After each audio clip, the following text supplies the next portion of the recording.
Have you heard of the Guild of Underdark Guides? No, but it does kind of sound familiar. And when my drinking buddy Alphonse Knox name drops a new guild operating in the Forgotten Realms, and also places that guild in the North Dark, I start doing some research. And what to my wondering eye should appear but my old copy of Underdark, which was the first place I ever heard of the North Dark. And in the pages of that book is a new prestige class called the Prime Underdark Guide, which is not proof of the Guild of Underdark Guides, but it is proof that no matter where you are, Amazon is capable of getting you free next day shipping. Hey everybody, I'm Cal, and now that you're here, let's talk about Neverwinter.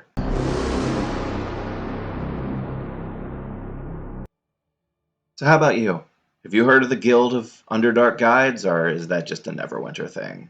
I'm really kind of curious. I've done a little bit of looking around. Even the internet doesn't seem to have heard of it except for some Neverwinter wikis.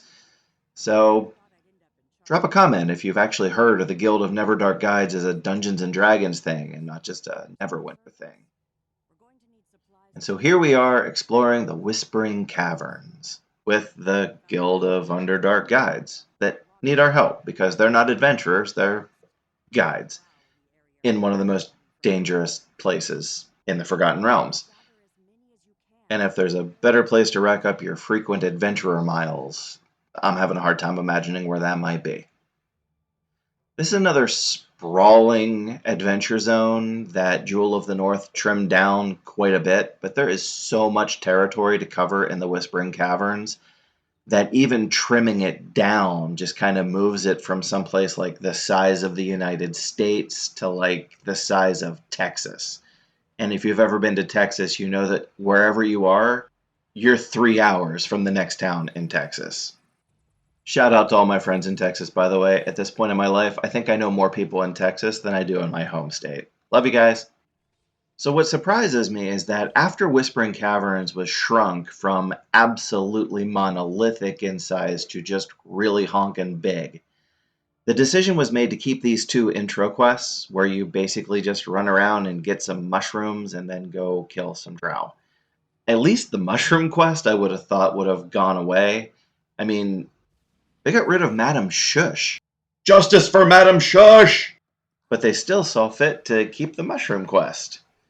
I don't know. I guess given a choice between a quest around some haunted shrooms and a kindly old schoolmarm hiding away in deep underdark caverns, most gamers are gonna go for the shrooms. But I gotta admit, I'm still waiting for Mod 29, Shush's Revenge, where you find out that Madam Shush was secretly the spiteful and evil archdevil Mephistopheles, and in Mod 29, Shush's Revenge, you learn that revenge is a dish best served quietly. Shh. But seriously, though, there is a lot of cool stuff in the Whispering Caverns after a sort of curious intro. Not only do you get to pick mushrooms and kill drow, you get to take their keys and go to their prisons and open a whole bunch of prison cells. Only to find out in true Mario fashion that your prisoner's in another castle. But when you finally get to the right place, this happens. Wait! Don't let me out! They did something to me! Put something in my head!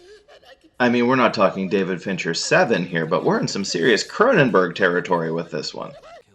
So you go back one more time to the quest giver, who in the movie should totally be played by this guy. Lifelong fan here. Can't wait to see what comes next. Except your quest giver is like, whoa, that's dark. I'm totally out of my depth here. You better go talk to the other quest givers. They wear masks and Scottish accents. And they're going to send you places that are way above my pay grade. And what's in those places, you might ask? Illithids and Drow and Duergar and so many Duergar. And evil mining equipment, because after you've had all those quests to kill Illithids and Drow and Duergar, the only thing left to kill is the terrain. And then there's more masks, and then there's more Scottish accents, and then you go running through the Underdark, and believe me, if this is the first time that you've played Neverwinter, you stop right there and you say, hold up, what is that in the sky right now? I mean, even if you are well versed in Dungeons and Dragons, I've heard of illithids described as many things, but geometry usually doesn't come into the conversation.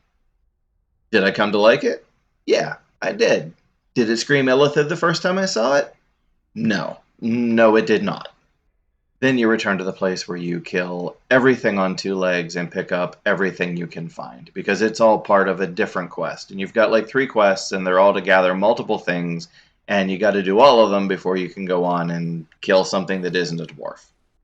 Hey, masked dude, Scottish dude, I killed everybody. I took all their stuff. Am I done yet? The guild would like you to enter the Wrath Forge and get the secret of the upper vault from the Forge Master. The Wrath Forge. Well, they're nothing if not evocative names.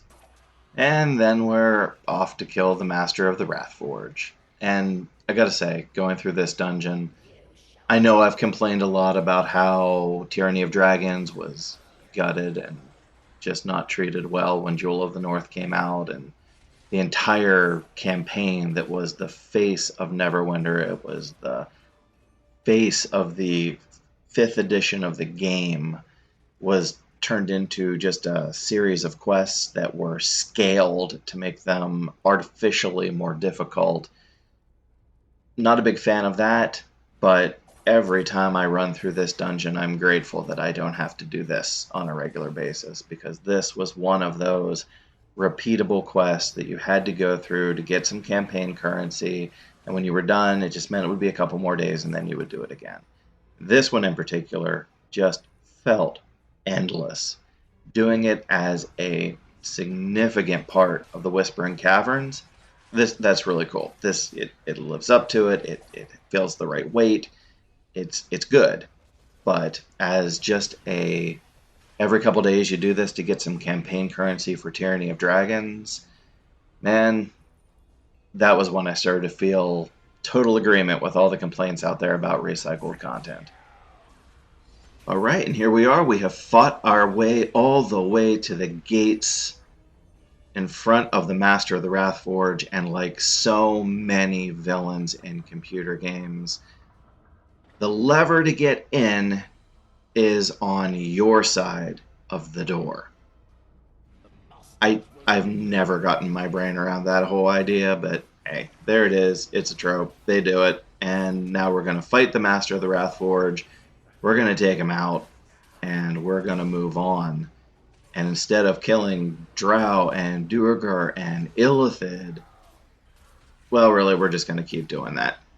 And we'll do that next week, when we answer the question, what's deeper than the chasm? And what's weirder than that poor dwarf with that thing in his head? I hope you liked what you've seen here today, and if you did, please consider liking and subscribing, and we will see you here again next week when we talk about Neverwinter.